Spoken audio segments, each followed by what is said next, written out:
This is Tommy Gazelle, and I guess you could say this is officially my first TikTok video where I actually speak, which I'm not very good at, a little shy, but let's give it a shot and see how this goes.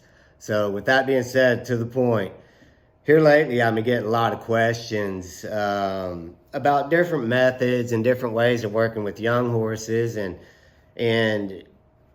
there's a million different ways to do it. And to put it simply is, at the end of your horse's work, if he's better at the end of his work than he was at the beginning, then you're doing your job. Now, there's a lot in between that work, and from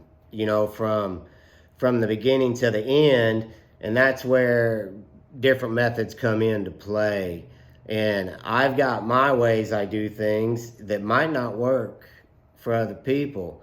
And at the same time, there's plenty of horsemen out there that have their ways that don't work for me.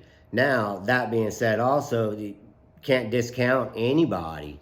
And because if they're turning out good horses, broke horses, nice horses, then it doesn't matter how that horse was broke.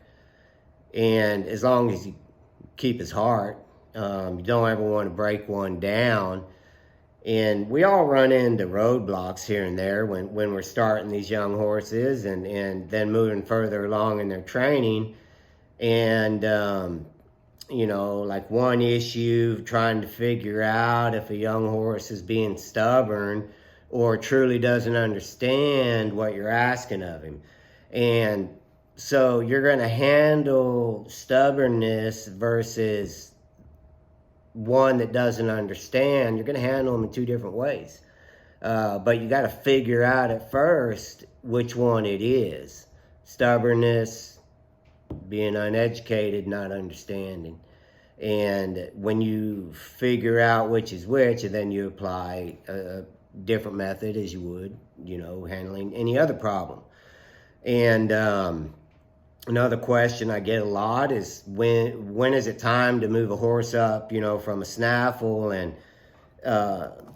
sticking them into a bridle. And that's going to take some feel and an experiment. Let's put it that way. You got to experiment with when you're ready to move one up into different bits and, from stiff ports and little shank snaffles. You just got to experiment, see what works for each horse. And hell, none of them might work, and they might be just fine and working in a hackamore or snaffle.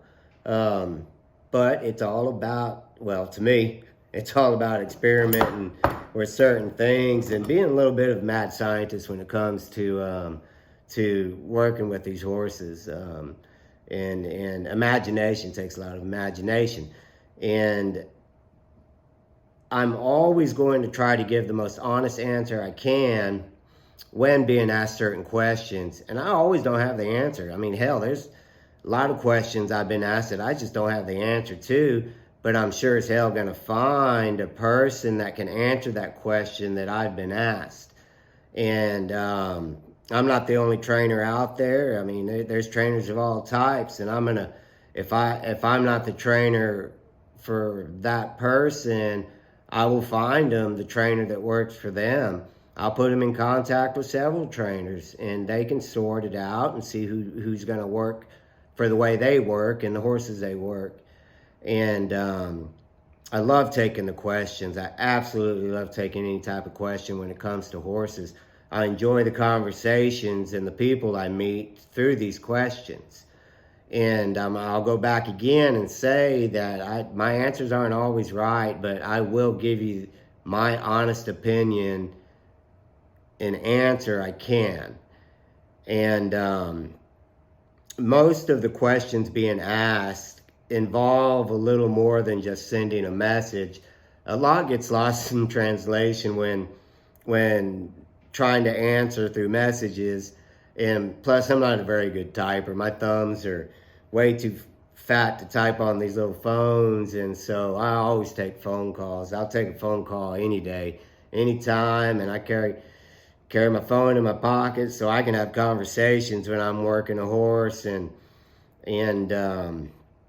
so don't ever be afraid to ask for a phone call, and I'll do the best I can to answer your question. And believe it or not, through answering some of these questions, I learned as much as myself, figure things out that maybe have been, in my head, and I just never put a whole lot of thought into it. But we're going to end this, and thank you for watching, and let's talk horses.